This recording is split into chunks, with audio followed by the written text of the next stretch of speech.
Good morning, YouTubers. My name is Insaaf Ayana Isaacs, and this morning we're going to have a conversation about presenting yourself as an investment. For a significant proportion of individuals that are in some ways, and for others in many ways, determined to change their circumstances, a commitment needs to be made in terms of the journey that they want to take. There needs to be a decision that a change is going to happen in the first instance. Then there's a commitment that needs to happen. A commitment to the journey that they are going to walk themselves, or yourself, if you may find yourself in a situation where you want to change your circumstances. Whether you choose to change your circumstances through education or educating yourself, if you choose to change your circumstances through becoming an entrepreneur. However it is that you want to change your circumstances, at some point you would be in a predicament where you need to present yourself as an investment. And this becomes tricky depending on the space you find yourself in. It's tricky because you, in some instances, need to speak with a voice that recognizes that your current circumstances are temporary. A voice that can signal to the person listening to you or the audience listening to you that you have a clarity of purpose. And achieving that clarity of purpose isn't, in my humble opinion, something that happens overnight. It's a process that requires a combination of introspection, reflection, and facilitation. And so, if you happen to find yourself in a situation where you want to change your circumstances, a consideration that you might want to keep in mind is how you go about presenting yourself as an investment. If you were to just create a hypothetical example, there's an individual who wants to apply, say, for a scholarship, wants to pursue a technical qualification to equip him or herself with special skills, technical skills, that will allow them to pursue their personal aspirations. How will such an individual, without, say, the social capital, without, say, the financial capital, without, say, most of the types of capital that you would need in order to change your disposition in society, I would imagine that at some point that person would need to present themselves on paper to get the meeting, to access the social capital, and through the social capital access the financial capital for them to move from a disabled space to an enabled space where they can change their circumstances for the better, and hopefully change the circumstances of their families and their communities for the better in the process as well. And one of the resources or the tools that comes to my mind is a CV. We hear this at secondary education schools. It's part of a part of the curriculum in the South African context, where it is taught that the CV, this document, is a significant document. I sometimes wonder if people who present themselves in paper consider the power and the significance, the true significance of what a CV holds. In my experience in the areas of recruitment and mentorship, where I look at lots of CVs on a regular basis within a certain sort of concentrated time in each year, I realize, and it becomes apparent that someone who has taken a significant amount of time, who has invested time in preparing their CV to present themselves versus someone who had just quickly put it together. And there are many, many, many methodologies on what the correct CV looks like.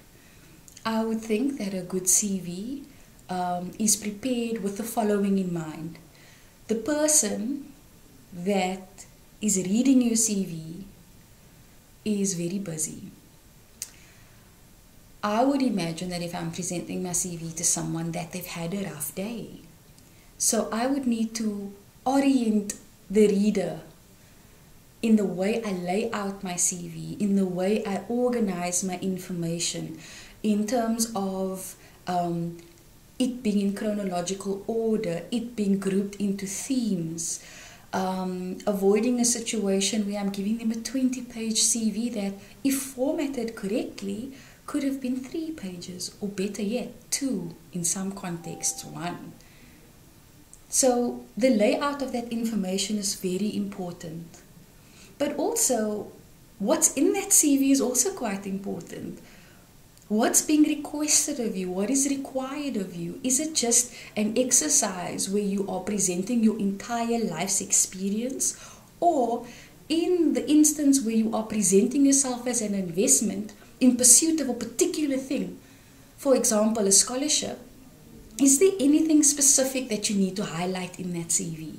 Or if it's a job, is there anything specific in that CV that you need to highlight in order to signal to whoever it is that's going to read that CV that you are the best person for the job?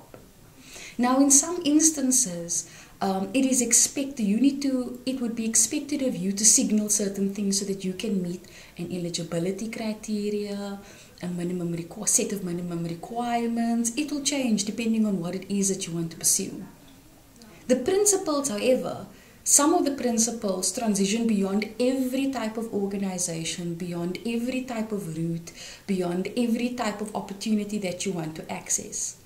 And how you go about presenting yourself as that investment is crucial. So here are some tips to help you out. Get to the point. And simple language, simple language is very helpful. You do not know what the command on the English language is of the person that's reading your essay. We know that globalization has impacted the societal norms in most parts of the world, and if it is not made abundantly clear to you at the onset that English as a spoken language or as a medium of communication is a requirement, I would recommend, in my personal capacity, that you consider keeping the language in your CV simple. It will make it easier for your reader to see what you're trying to say and get that picture, get your picture, the picture of you as an investment clear in their mind the first time they're looking at your CV. Then choosing what you put in your CV is also quite important. If you are trying to pursue an internship opportunity in an organization where they're looking for somebody that is outgoing, that is vibrant, that is not necessarily fearless, but someone that can signal that there's courage, I would be quite selective about what I put in my CV. Because if I have 10 experiences, however, only 7 of those experiences are relevant or appropriate to the opportunity that I'm applying for, I wouldn't include the other 3. Those 3 other opportunities that may not be appropriate for a particular position or opportunity that I want to pursue in one area might very well be crucial for a different opportunity. So your CV will become customized according to what you want to pursue.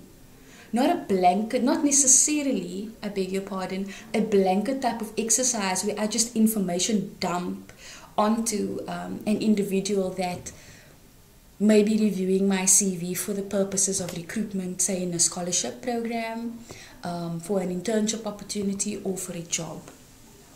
So being selective about prioritizing your information is quite important. And in prioritizing your information, it's usually helpful if you group that information into themes.